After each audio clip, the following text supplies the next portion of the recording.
Hey, what's up, y'all? Now, I've heard a rumor that maybe Toriyama, and I know I'm a little bit late on getting this out though, but there's been a rumor that maybe Toriyama is going to make new episodes of Dragon Ball Z and maybe make Battle of Gods too. I don't really know if the rumors is true or not, but let's keep our fingers crossed and hope that rumor is true, you know what I'm saying? But which brings me attention to Yamcha. I want to talk about Yamcha real quick. I've never really acknowledged Yamcha in my videos like that. I've never really made those videos and said how great he was. Now, I'm not really a big Yamcha fan. Now, Yamcha has basically had a great run in the original Dragon Ball when Goku was a kid. You know, he's had a good run in the World Martial Arts tournaments.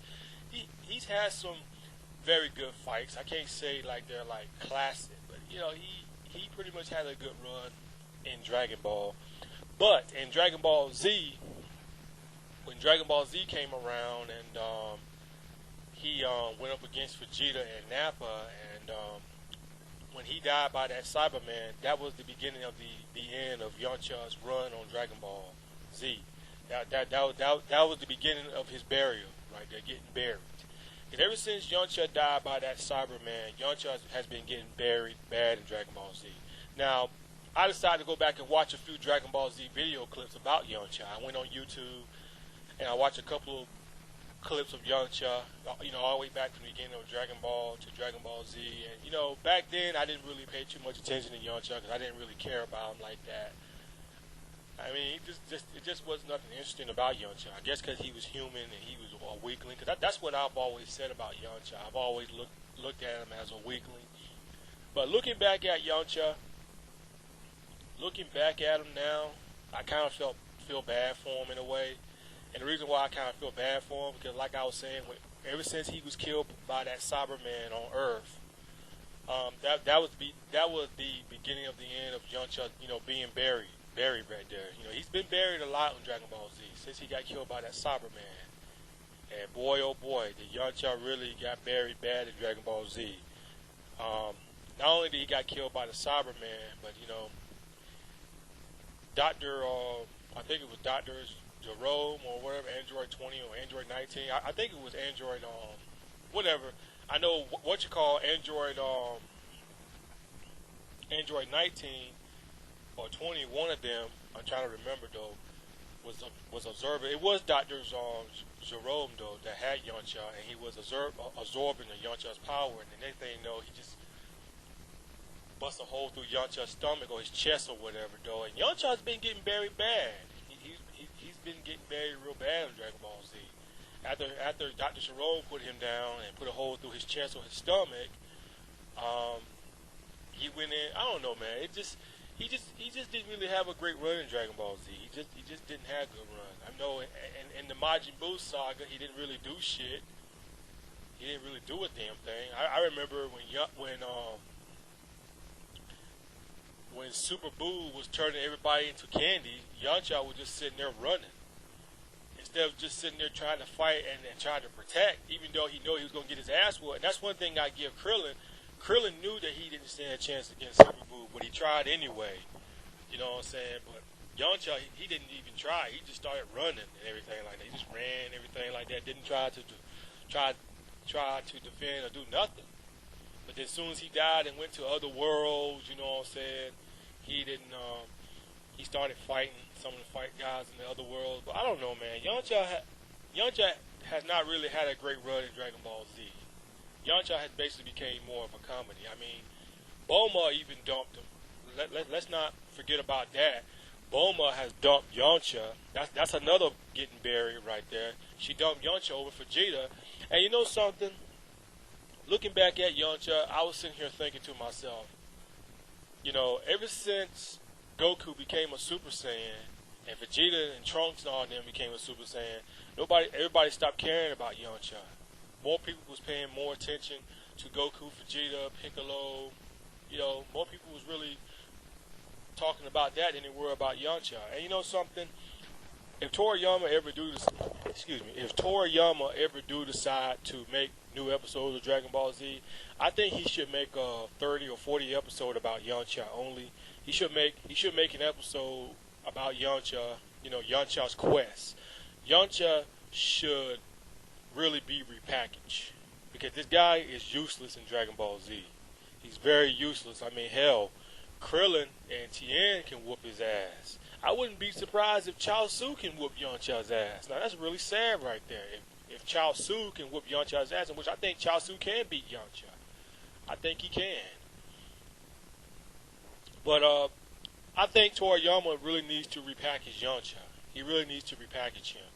And the reason why I say he needs to repackage him, to make Yamcha more worthy of being a Z fighter, because why is Yamcha even a part of a Z fighter anyway? The guy barely do anything. You know what I'm saying? So I think he should be cut from the Z fighter. He should be cut from that team. That's what I think he should.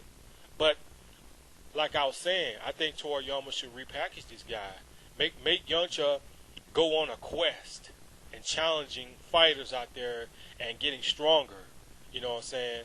You know, have Yamcha, see, this right here would be an interesting story. You know, Yamcha can just sit there and get really motivated and saying, like, you know, I'm tired of being everybody's whipping boy. You know, Bulma dumped him over Vegeta. You know, that's enough to make a man go. Because I'm surprised. Ever since Bulma went with Vegeta, I'm surprised Yamcha didn't go on a rampage, didn't go crazy or want to kill Vegeta for that, though. But he didn't, though. And I think that would be an interesting story, how Toriyama can use Yamcha. Okay, if he doesn't do good with the Z fighters, why not make Yamcha go on a quest on his own to get stronger? Get stronger. Make him challenge strong fighters out there. Make Yamcha go to different planets and just challenge very powerful fighters out there. And he somehow defeats them. And then he comes back to Earth and challenges Goku or Vegeta, especially Vegeta. He might not be able to beat Vegeta, but I would have Yamcha go out there and just go up against a lot of masters out there, a bunch of powerful fighters. And then when he's good enough, he comes back and challenges Vegeta. He comes back and challenges him, and he probably wouldn't be able to beat him, but I would make Yamcha good enough where he's good enough to hang in there with Vegeta and Goku. I wouldn't actually allow Yamcha to beat Goku or Vegeta if I was Toriyama. I would actually bring Yamcha back to Earth where he's strong enough, where he's able to hang in there with Piccolo, Trunks, Gohan, where he's good enough to hang in there with those guys. You know what I'm saying? That's how I would use Yamcha. That's how I would repackage this guy. You know, that's how I would do this with Yamcha. I would have Yamcha lose that orange outfit, by the way, because he looked too much like Goku. I would have him grow his hair out, though, because when his hair is short, it reminds me of Gohan. It reminds me of Teen Gohan. I mean, the adult Gohan. It reminds me too much. So I'll have Yamcha have his long hair still like he had in Dragon Ball Z on Earth when he got killed by that Cyberman. I would still have him have that hair, that long hair. But yes, and I'll also have Yamcha change his attitude. I'm not saying that I would change Yamcha into a killer, but I would have him change his attitude away, where he's like, kind of like an attitude like Piccolo's a little bit, in a way, that he just wants to fight, he wants to prove. I mean, what would really put Yamcha on the map, if Toriyama actually have Yamcha defeat Mr. Satan, have Yamcha defeat Mr. Satan, then Yamcha would be like, you know what, I don't give a damn. I'm going to prove to Goku and Vegeta and to them that I'm not a weakling, and I'm going to challenge Mr. Satan, even though we know Yamcha can easily defeat Mr. Satan. But have Yamcha beat Mr. Satan for that title. Just have him beat him for it. And then Yamcha somehow has fighters out there, you know, powerful fighters out there challenging him. I mean, I think that would work for Yamcha, though. A lot of people say, Yamcha's a joke. He's a weakling. Nobody cares about him, though. I don't really care about Yamcha neither, though, but I just kind of feel bad for the guy, and I think he should be used a lot more better than Dragon Ball Z. If he can't do good with the Z fighters, okay, separate him from the Z fighters. Have him cut from the Z fighters and just make him go on a quest on his own and just challenge fighters out there, challenge masters out there, learn new techniques. And then when the time's right, he challenged Goku and Vegeta or Piccolo, where they showed that he's able to hang in there with those guys. He might not be able to beat them, but he's good enough to hang in there with those guys. You know, make it look like a draw, kind of. That's how I would repackage Yamcha. That's how I would. But that's all I wanted to say, though. What do you guys think? You guys think my idea is good? That Toriyama should just have Yamcha cut from the Z Fighter team? have him cut, and just have Yamcha go out on his own quest to get stronger. And then when the time's right, he challenged Vegeta and Goku and showed them that he's not the weakling as everybody thought he was. I think that would be interesting. It would be. Yamcha goes out there and challenging fighters, learning new techniques, and surprising Goku and Vegeta and them how strong he's gotten. That would be fucking interesting right there. It really would.